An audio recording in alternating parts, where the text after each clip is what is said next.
प्रिय विद्यार्थियों, हिंदी चेतना YouTube channel में आप सभी का हार्दिक स्वागत है।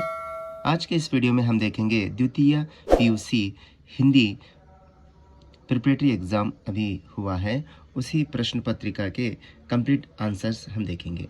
तो आइए प्रारंभ करते हैं। सूचना: सभी प्रश्नों के उत्तर हिंदी भाषा तथा देवनागरी लिपि में लिखना अनिवार्य है। प्रश्नों की क्रम संख्या लिखना अनिवार्य है। फर्स्ट में निम्नलिखित प्रश्नों के सही विकल्पों को चुनकर लिखिए। यानी बहुविकल्पी प्रश्न दिए गए हैं 10, तो उसके अनुसार आपको एक प्रश्न के लिए 4 विकल्प यानी ऑप्शंस दिए जाएंगे।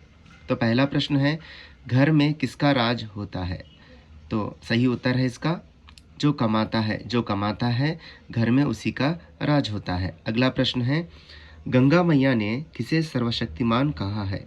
इसका आंसर है, उत्तर है प्रकृति को। तीसरा प्रश्न है, महानगर के फ्लैटों में रहने वाले लोग क्या भूल गए हैं? तो इसका सही उत्तर है पड़ोस कल्चर। अगला प्रश्न है, किसने पार्टी में नया रंग भर दिया? आंसर है इसका माँ ने। जापान का गुणधर्म क्या है? इसका सही उत्तर है बच्चों शालीनता। इसका सही उत्तर है शालीनता। प्रश्न 6, अपने आप को कौन भाग्यशालिनी समझ रही है? इसका सही उत्तर है गोपिकाएं। तो अगला प्रश्न है, बेटी सजने धजने से क्या महसूस करती है? तो इसका सही उत्तर है बंधन। कवि नरेंद्र शर्मा क्या ना बनने का संदेश देते हैं? इसका सही उत्तर है कायर। अगला प्रश्न है, सूखी डाली एकांकी में दादाजी अपने परिवार को मानते हैं। यानी सूखी डाली एकांकी यानी नाटक में, सूखी डाली नाटक में एक पात्र है दादाजी। दादाजी अपने परिवार को कौन से पेड़ के समान मानते हैं बोलकर प्रश्न पूछा गया है। इसका सही उत्तर है बरगद का पेड़। प्रश्न 10, प्रतिशोध एकांकी के लेखक है। यानी प्रतिशोध एकांकी के लेखक कौन है, यानी नाटककार कौन है? इसका सही उत्तर है बच्चों रामकुमार वर्मा। अगला है बच्चों, कोष्टक में दिए गए उचित शब्दों से रिक्त स्थान भरिए। यहाँ पे रिक्त स्थान 5 दिए गए हैं। प्रत्येक प्रश्न को 1 अंक निर्धारित किया गया है। तो 5 रिक्त स्थान के लिए 5 अंक मिलेंगे, यानी प्रत्येक प्रश्न को 1 अंक है। जैसे कि चैत का महीना था। दूसरा है प्रश्न है, विश्वेश्वरैया समय के बड़े पाबंद थे, अब इन व्यापारों की उसे घृणा होती है, वह मेरी किताब से चोरी करता है, हम लोग बाग में घूमेंगे। तो अगला है, निम्नलिखित मुहावरों को अर्थ के साथ जोड़कर लिखिए। 5 मुहावरे दिए जाएंगे और उसके लिए आपको विकल्प दिए जाएंगे, उसका सही अर्थ ढूंढकर जोड़कर लिखना रहता है। तो आइए, गम के आंसू पीना, इसका सही उत्तर है दर्द दुख सहना, सहन करना। अगला है, लू उतारना, अहम उतारना। अगला है, थू थू करना, बेइज्जत करना। आग बबूला होना, बहुत क्रोधित होना, यानी बहुत गुस्सा आना। यहाँ पर मिस प्रिंट हुआ है आए बोलकर है, इसका सही शब्द है आंखें फाड़े देखना, माने चकित होकर देखना। तो यहाँ जोड़कर लिखिए मुहावरे। इस प्रकार आपको मुहावरे और उसके अर्थ के साथ जोड़कर लिखना है। तो आगे देखते हैं, निम्नलिखित प्रश्नों में से किन्हीं 2 प्रश्नों के उत्तर लिखना है। संपत्ति बढ़ने के बाद सुजान के मन में किस प्रकार के विचार आते हैं? शीला अग्रवाल का लेखिका पर क्या प्रभाव पड़ा? मैसूर राज्य के विकास में विश्वेश्वरैया के योगदान के बारे में लिखिए। माँ को आलिंगन में भरकर श्यामनाथ ने क्या कहा? तो यहाँ पर 4 प्रश्न दिए गए हैं, आपको सिर्फ 2 प्रश्नों के उत्तर लिखना है, यानी प्रत्येक प्रश्न के लिए 3 अंक मिलेंगे आपको। यानी प्रत्येक प्रश्न के लिए आप आंसर लिखते हैं 2 प्रश्नों के उत्तर, तो आपको 6 अंक प्राप्त होंगे। अगला है, निम्नलिखित में से किन्हीं 2 के संदर्भ स्पष्टीकरण कीजिए। सिर्फ 2 संदर्भ आपको स्पष्ट करना है, यानी लिखना है। जिधर देखो उधर कर्तव्य ही कर्तव्य देख पड़ते हैं। वत्स देश का वातावरण ही जब प्रदूषित हो गया तब मैं कैसे बच सकती हूँ, पर ऐसा कभी नहीं हुआ था। यहाँ प्रकृति की तुलिका में 7 से अधिक रंग दिखाई दे रहे हैं। तो यहाँ पर शब्द मिसप्रिंट हुआ है, प्रकृति है ये। तो इन संदर्भ में सिर्फ 2 संदर्भ के उत्तर लिखना है आपको। प्रत्येक संदर्भ को 3 अंक निर्धारित किए गए हैं। तो आप 2 संदर्भ के उत्तर लिखते हैं तो को 6 अंक प्राप्त होंगे। तो आइए अगला देखते हैं। निम्नलिखित प्रश्नों में से किन्हीं 2 प्रश्नों के उत्तर लिखिए। निम्नलिखित प्रश्नों में से किन्हीं 2 प्रश्नों के उत्तर लिखिए। सुंदरता के संबंध में बिहारी के विचार स्पष्ट कीजिए। अधिकार काव्य में कवयित्री महादेवी वर्मा फूल एवं तारों के विषय में क्या कहती है?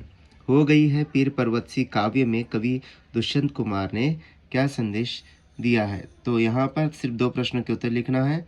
तो प्रत्येक प्रश्न के लिए 3 अंक निर्धारित किए गए हैं। तो आपको जानकारी दे दूं मैं, यहाँ आपको एक संदर्भ आता है, उसको एक क्या है चॉइस आता है। तो 4 संदर्भ आएंगे, आपको लिखना है 2। प्रत्येक संदर्भ को 4 अंक निर्धारित किया गया है, यानी एक संदर्भ को 4 अंक रहते हैं। तो आइए आगे बढ़ते हैं। निम्नलिखित प्रश्नों के उत्तर लिखिए।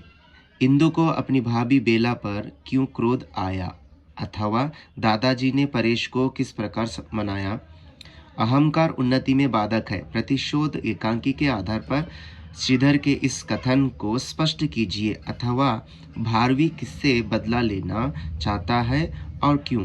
तो ये बच्चों यहाँ पर प्रत्येक प्रश्न 5 अंक का होता है। 4 प्रश्न दिए गए हैं, उनमें से आपको 2 प्रश्नों के उत्तर लिखना है। प्रत्येक प्रश्न को 5 अंक मिलेंगे। तो 4 प्रश्न हैं, उनमें से आपको किसी 2 प्रश्नों के उत्तर लिखना है। तो आइए आगे बढ़ते हैं। तो और एक बात याद रख लीजिए बच्चों, यहाँ जो 4 प्रश्न दिए गए हैं, ये चारों प्रश्न एकांकी से आते हैं। एकांकी माने नाटक, जैसे कि प्रतिशोध और सुकी डाली, इन 2 एकांकी से ही यहाँ 4 प्रश्न आते हैं। उनमें से 2 प्रश्नों के उत्तर लिखना है। तो आगे बढ़ते हैं। वाक्य शुद्ध कीजिए। जैसे कि यहाँ पर प्रत्येक वाक्य को एक प्रश्न निर्धारित किया गया है। तो 3 वाक्य है, तो यहाँ पर आपको 3 अंक मिलेंगे। श्यामा ने कहानी सुनाई, मुझको घबराना पड़ा, उसे दिखावा नहीं रूझता है। इस प्रकार वाक्य शुद्ध करके लिखेंगे तो आपको 3 अंक मिलेंगे। तो आगे देखते हैं। निम्नलिखित वाक्यों को सूचना अनुसार बदलिए, यानी वाक्यों में बदलना है इसको। जैसे कि विजय गाना गाता था वर्तमान काल में, विजय गाना गा रहा है। अगला प्रश्न है, बच्चे शोर मचाते हैं, मचाएंगे भविष्य काल में। तो आगे बढ़ते हैं बच्चों। अन्य लिंग रूप लिखिए। अन्य लिंग, जैसे कि यहाँ पुल्लिंग दिया है तो आपको स्त्रीलिंग में लिखना है। जैसे कि अगर स्त्रीलिंग दिया है शब्द तो आपको पुल्लिंग में लिखना है। जैसे कि नर नारी, लेखक लेखिका। अनेक शब्दों के लिए एक शब्द, अनेक शब्दों के लिए एक शब्द। जैसे कि जिसके पास कोई ज्ञान ना हो, अज्ञानी अज्ञानी। अचानक होने वाली घटना दुर्घटना। तो बच्चों इस प्रकार यहाँ पर पैसेज दिया जाता है गद्यांश, उसको पढ़कर 5 प्रश्नों के उत्तर लिखना रहता है। तो आइए आगे देखते हैं। अपने पढ़ाई की योजना को लेकर पिताजी को एक पत्र लिखिए। पत्र आपको इस आधार बिंदु के अनुसार लिखना है। जैसे कि प्रत्येक विषय की समय, अंतिम लक्ष्य, अपने परिवारजनों से बातचीत। इस प्रकार विषय को बनाकर अपने पिता को पत्र लिखना है अपने पढ़ाई के बारे में बताते हुए। तो आगे है हिंदी में अनुवाद कीजिए। जैसे कि पहला प्रश्न है, युवा जनते देशदा अमूल्यवादा आस्ति। इसका अनुवाद होगा, युवा देश की अनमोल संपत्ति है। तो अगला प्रश्न है, कಳೆದ ತಿಂಗಳು ನಾವು ಹಳ್ಳಿಗೆ ಹೋಗಿದ್ದೆವು। पिछले महीने हम गांव गए थे। अगला प्रश्न है, ಅವನು ಬೇಗ ಬಂದಿದ್ದರೂ ಈ ಕೆಲಸ ಮುಗಿಯುತ್ತಿರಲಿಲ್ಲ। इसका अनुवाद होता है, वहाँ जल्दी आ जाता तो यहाँ काम पूरा नहीं होता। ಶಾಲೆಗಳು ಜ್ಞಾನದ ಅಡಿಪಾಯವಾಗಿದೆ। विद्यालय ज्ञान की नींव है। ನಾನು ಮೈಸೂರಿನಲ್ಲಿ 1 ವರ್ಷವಿದ್ದೆ। मैं 1 वर्ष तक मैसूर में था।